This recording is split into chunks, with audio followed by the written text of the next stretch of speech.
screen. So everyone, welcome. We're excited to have everyone here. My name is Meredith Reynolds. I'm part of the Corner Shop creative team. I'm one of the project managers. Also, who's going to be one of the other presenters today is Deontay Wilkinson. He is one of our front-end developers, and he's also really great. I'm kicking off the presentation starting about Gutenberg, which is why we're here, why you guys are all here and for this webinar.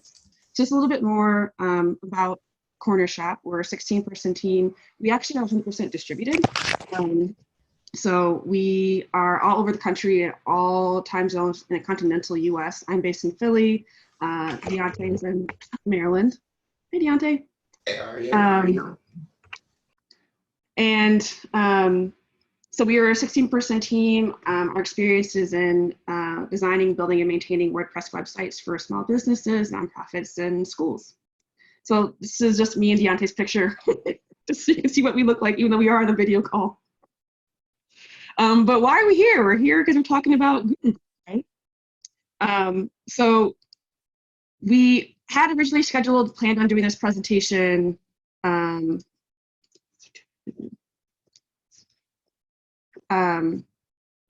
we'd originally planned on doing this presentation for NTC, but because of the COVID-19 things and people being, for everyone's personal safety, being required to be sheltered in place, we decided to move this to a webinar.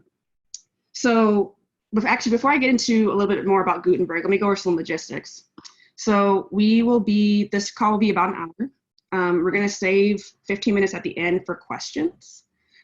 There's a panel on at the bottom of your window where you can submit questions.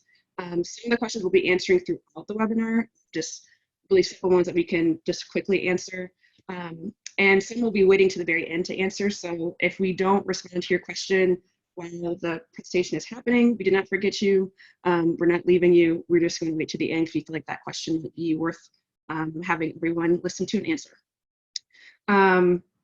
And then also after the webinar, we are recording this, and we will also be sending this is a demo website that we made. We'll be sending this out to everyone who's attending. Sound good? Great. So now actually about Gutenberg, so why we're here. So Gutenberg is WordPress's new, brand new editor, page editor. It was originally released in the 5.0 version of WordPress.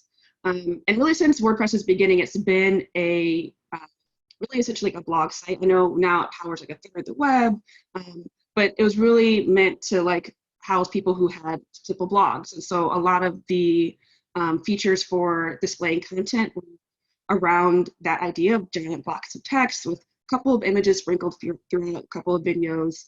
But as we know, right, the web has evolved. If we go back and look at websites from the early 2000s, maybe even earlier than that till now, right, they look very, very different. And so the needs of content and the needs of how people need to display information on websites has changed really radically.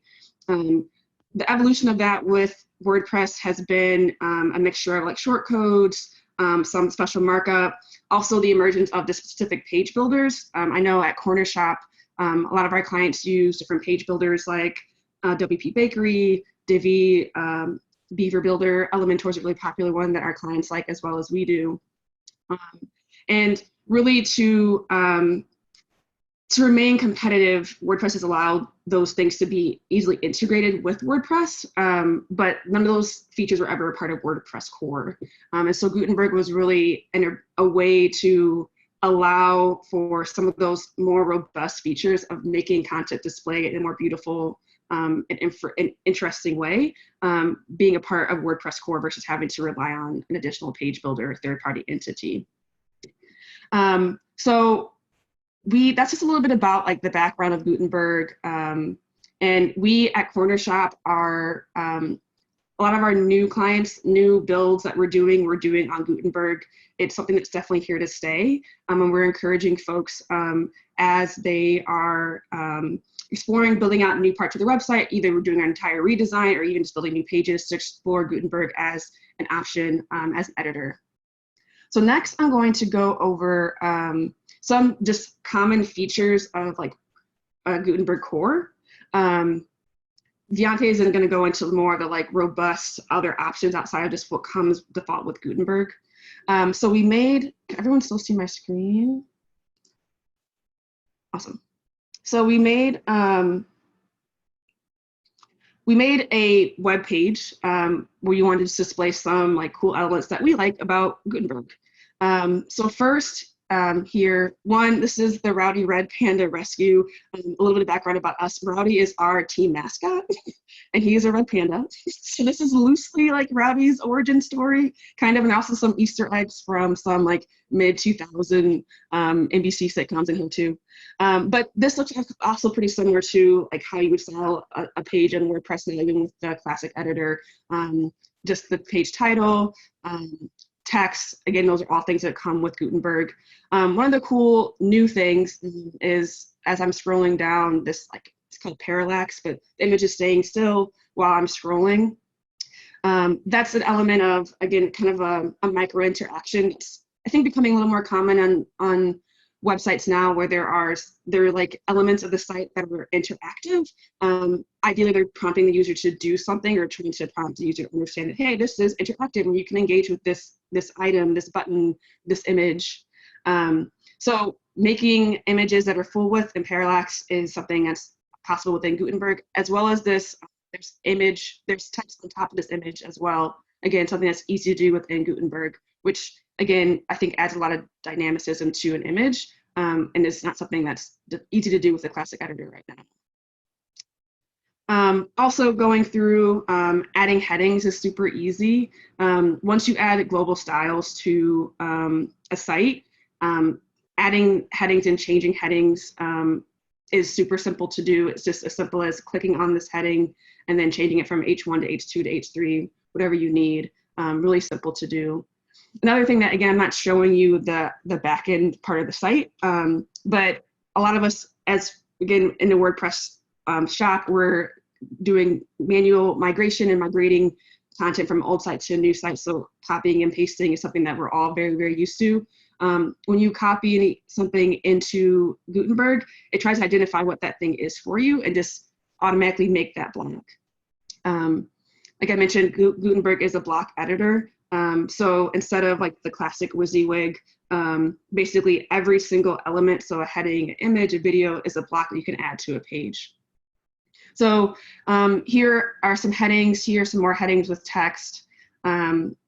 Again, embedding videos also super easy to do. There are blocks for YouTube, Vimeo, as well as some other video players, really all the ones that you could potentially need. Adding buttons, again, which wasn't as simple to do in the classic editor, is super easy to do now. There's a button block, and then once you have the global styles in your site, adding the appropriate colors and fonts and typography, that is super simple to do. Pull quotes, this is a little more kind of harkening back to like those blog days of you're writing a beautiful blog about something you want to pull up or uplift some information within that blog by someone who's really important or just by a really interesting quote. Pull quotes are again another part of Gutenberg core, and it easily designed, looks really nice, and is a way to like break up a lot of content on a page. Dividers too, again, something that is, again, that nicely kind of helps you structure content. It's really, really easy to do within Gutenberg, and also that really be dependent on the global styles of your site, so that could be changed, updated. And finally, this, something that is not easy to do within the classic editor is adding columns, right? Having structured content around columns and being able to structure content in a way that's not just having like one long block of text, you would think would be really straightforward. It isn't as simple to do in the classic editor, but it's super easy to do within Gutenberg. Making columns that are like 2 columns, or having one column that's 30% and then one that's 70%. Really, really easy and straightforward to do, so it allows you to make pages and add content to pages and make them look dynamic and interesting. So that's really just like the overview of basic blocks. I'm going to pass it over to Deontay, who's going to share his screen and go over more complex ways to like use Gutenberg. So say that you have a website and you want to do more complex things than what comes with Gutenberg core. The option is to add additional plugins that add additional blocks, or to make your own custom blocks. And so Deontay is going to talk about those two options. So I will also start sharing my screen so you can start, Deontay. All right, let me share my screen here.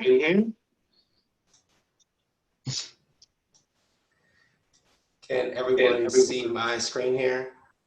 I'm not sure exactly which one, but I want to say like it's just the Firefox browser that I'm sharing.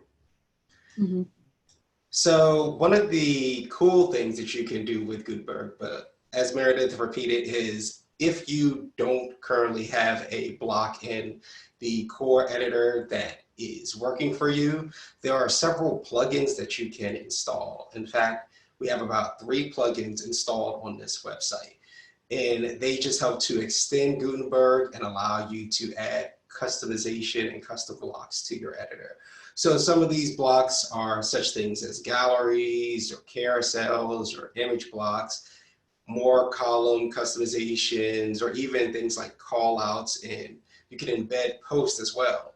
So here on the Rowdy Red Panda Rescue, we have image blocks here. So you can post images and place them side by side. And as you hover over the image will actually zoom in, and you can see the cool effect, how it darkens like that.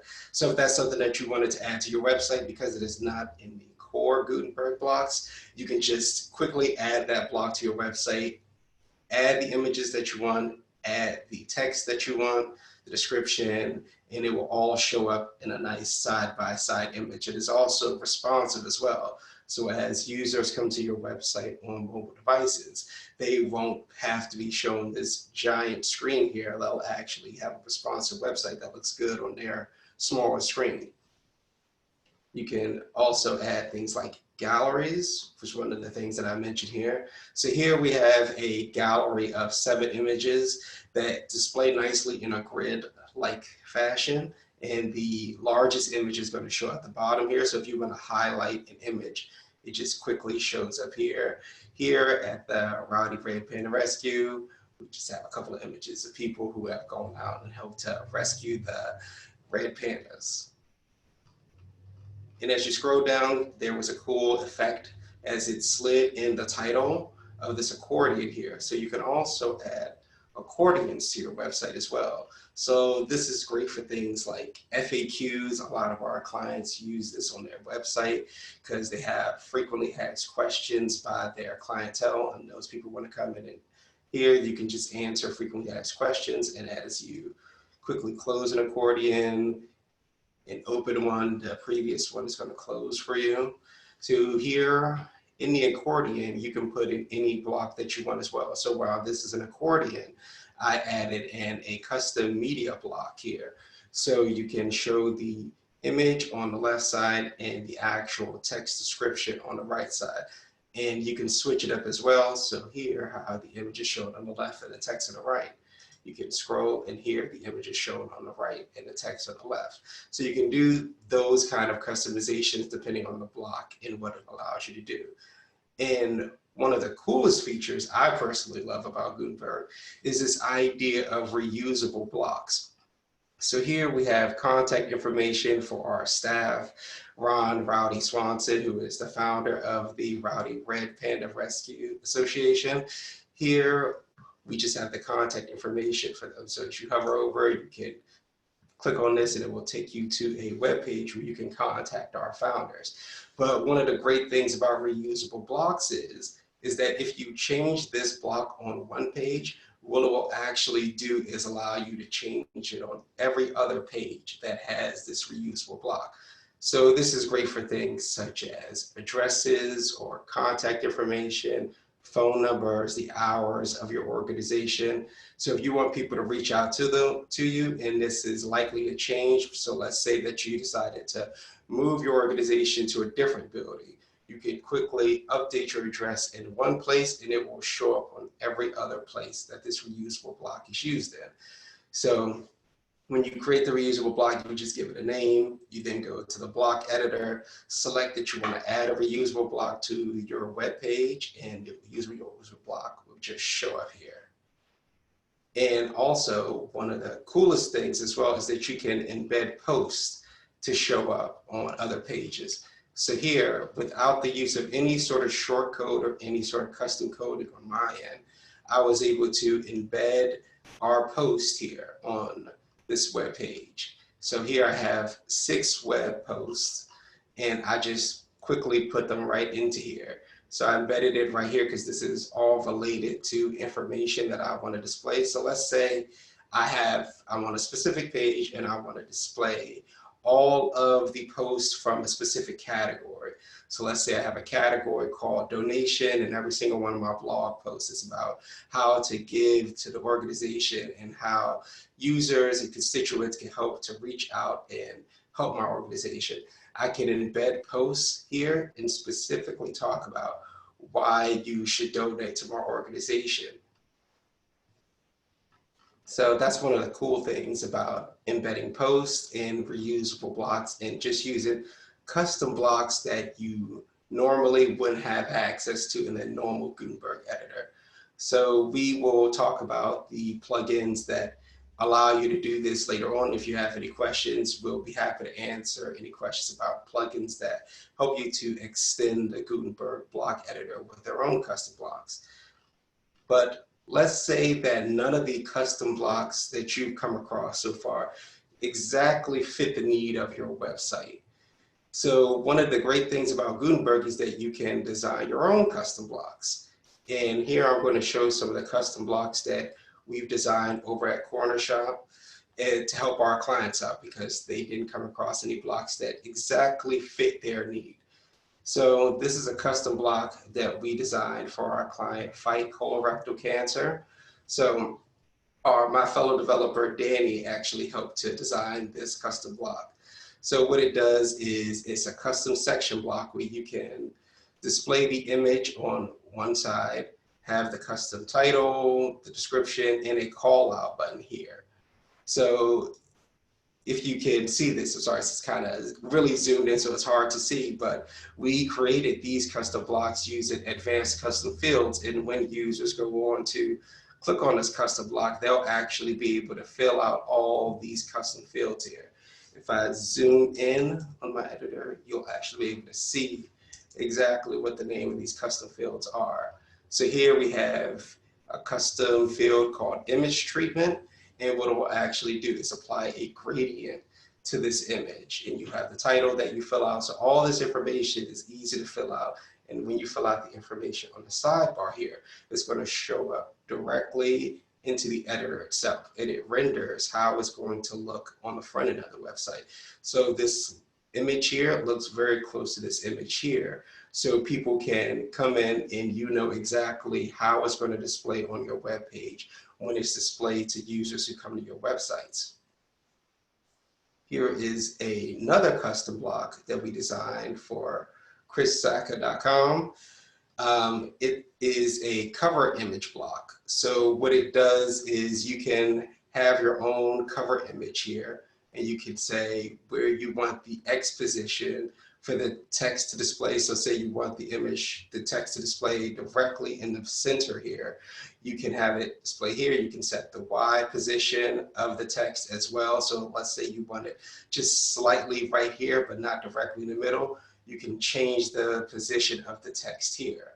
You can say the size of the image that you want. You can clip the image on mobile and desktop and have different parts of the image display depending on whether the person is looking at your website on a mobile device, on a desktop device. So this is a very highly custom block that this client wanted because they wanted the ability to add text on top of images, but also because of how they have their images with figures in the image, they wanted to have a way to not ever cover up the image of the person whose face is being displayed. So that's why we gave them the option to put the X and Y position of the text here. Here is another custom block that we designed for this client, where we have a media grid. So this client appears in several media. So say they're doing interviews or they appear on TV shows. He wanted a way to display his media to people who come to his website. So here you can select up to 3 pages that you want to include, and those pages will show up in this media grid here. So this media grid can display on any post, on any page. You go into the Gutenberg editor, add this custom block here, select the pages that you want to display, and it shows up in this nice column layout. And you can also use custom Gutenberg blocks to call external APIs. So this is a custom Gutenberg block that we designed for a client called Can We All Go? And one of the things that it allowed us to do was call the custom Gutenberg blocks and call the Amazon API to make external calls to the API, because this client wanted the ability to embed certain books right onto their website. So they allowed us to, this custom Gutenberg blocks allows the client to talk directly to the APIs of Amazon and grab the book information. So say they want to display a book on how to use WordPress. So all you have to do is search for the name of the block that I search for the name of the book that you want to include here, and you select this get images. It will pull all images related to that book from the Amazon API. And here you can also, after it finds the images for that product, what it would do is actually show a little display thick box modal window here, so you can select the exact image that you want to use, and it's going to come up with a grid for you to enter in the title of the book how you want it to display to your user. It's also a little description of what you want the book to be. It's also the year of publication of the book, and it will also link to the product, so you can purchase the product directly from the Amazon. So this just is one way that you can use Gutenberg blocks to make very, very complex calls to external APIs, and also do very cool things that you normally would not be able to do with the regular WordPress editor. So that's just some of the cool things that you can do with custom Gutenberg blocks. So if anyone has any questions at all, you feel free to ask your questions at this time. I'm going to stop sharing my screen right now. So there was one good question from Tara about accessibility in WordPress and Gutenberg. Let me make sure I get back to it. So in terms of visual accessibility, basically she wanted to know how easy was it to adjust colors and fonts and things to make the visual display more accessible. Oh, so one of the things that they're constantly working on with the Gutenberg editor is accessibility functions, especially as it's directed to the editor experience itself. So when you say accessibility, do you mean how it's displayed to the user, or how it's displayed to content editors? I think how it's displayed to the user. Oh, okay. So yes, depending on the Gutenberg block that's actually being used, it will allow you to adjust certain things like the color of the text that's being used, the type of image that's being used, any sort of thing that will allow you to darken or lighten things so that it will display in an accessible way to users who, say, have eyesight issues or suffer from any sort of issue where the web as it's on its own is hard to navigate.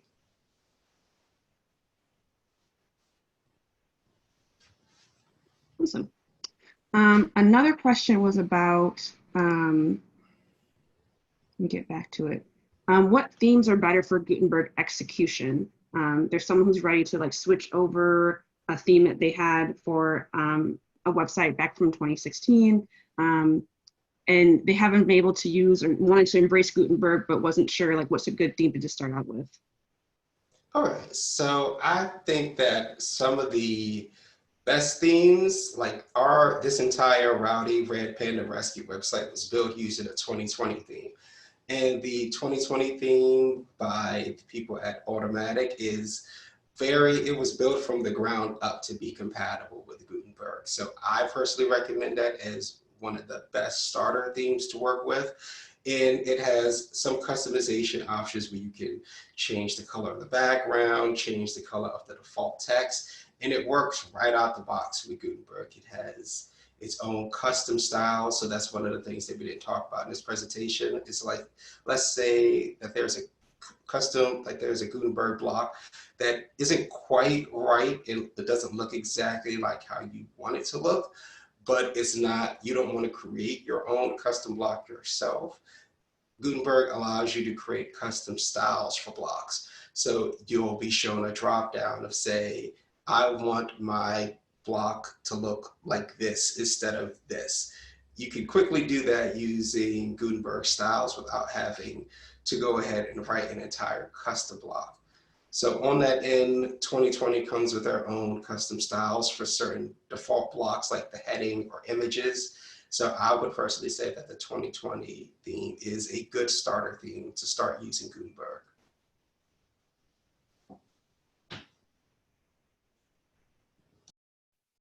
Awesome. I think those are all of our questions. I'm trying to think if there are any in chat. There's some about APIs, but I think those got answered.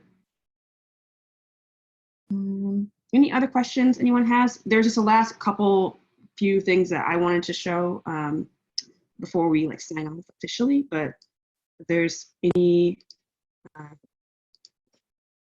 last minute questions, please feel free to raise those up. So I'll give everyone a few more minutes. This is just some Gutenberg resources. Again, everyone's going to get the link to this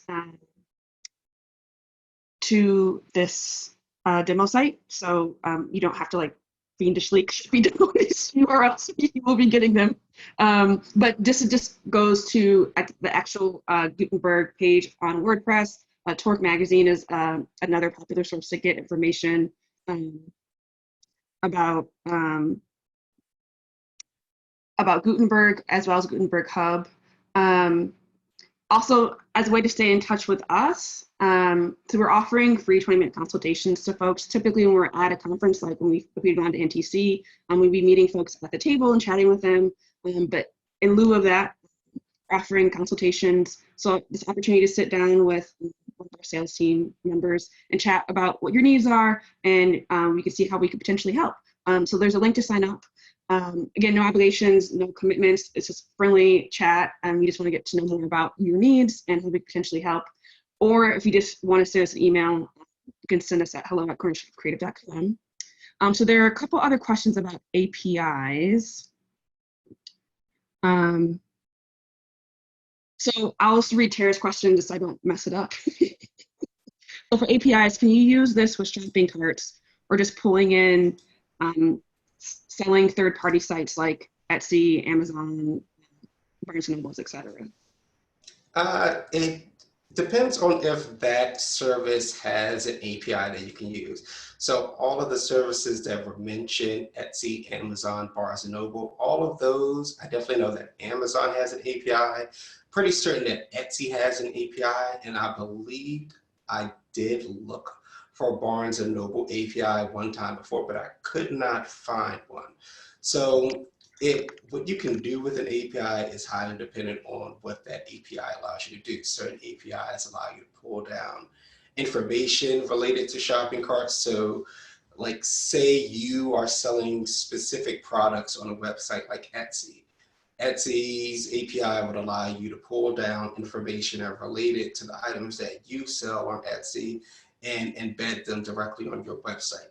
I would not be surprised if there is a custom Gutenberg block that already connects to Etsy, but I've never needed to look for one, so I can't say that for sure. But if it's not available, it's definitely something that can be built depending on the API. So all of the custom blocks that I showed on the custom block page were all custom blocks that were built by us because they did not meet our clients' needs. So yes, you can build a custom block that will display the kind of information that you're looking for using an API. Listen, another related API question, but more specific to like fundraising and PayPal. So would there be an API that would put PayPal fundraising or for selling like Eventbrite or like event tickets?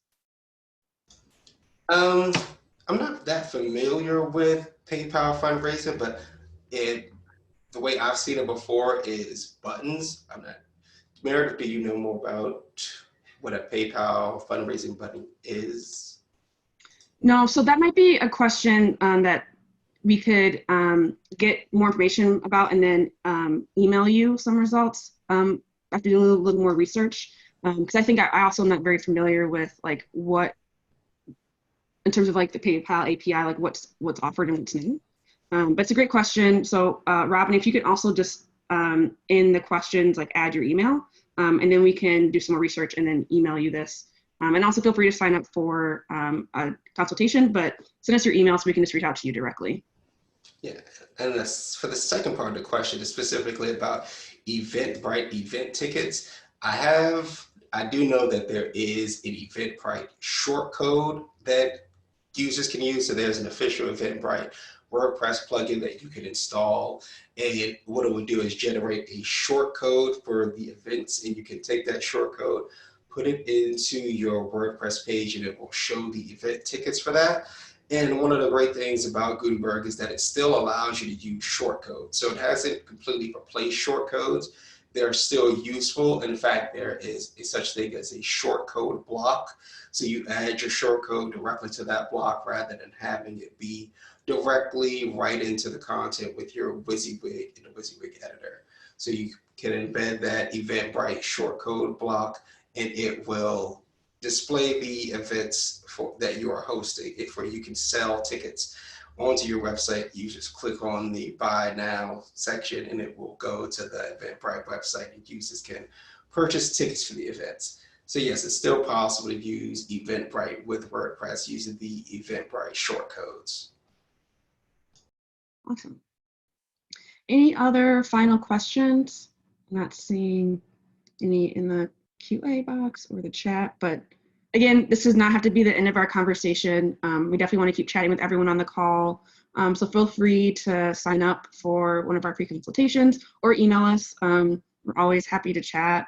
Yeah, or we want to keep the conversation going. A lot of the folks on our team like Gutenberg and like using it. And we're definitely transitioning a lot of our clients to when we're doing new site builds for them to use Gutenberg. So we're in favor of it. It's here to stay. So thanks for joining us. Thanks for chatting with us. Yeah, if you have any questions, reach out. Yeah, just like to iterate, Meredith said, if you have any questions, reach out and anyone on our team would be happy to help you. I'll stop sharing my screen. Great. Thanks, everyone. Thank you.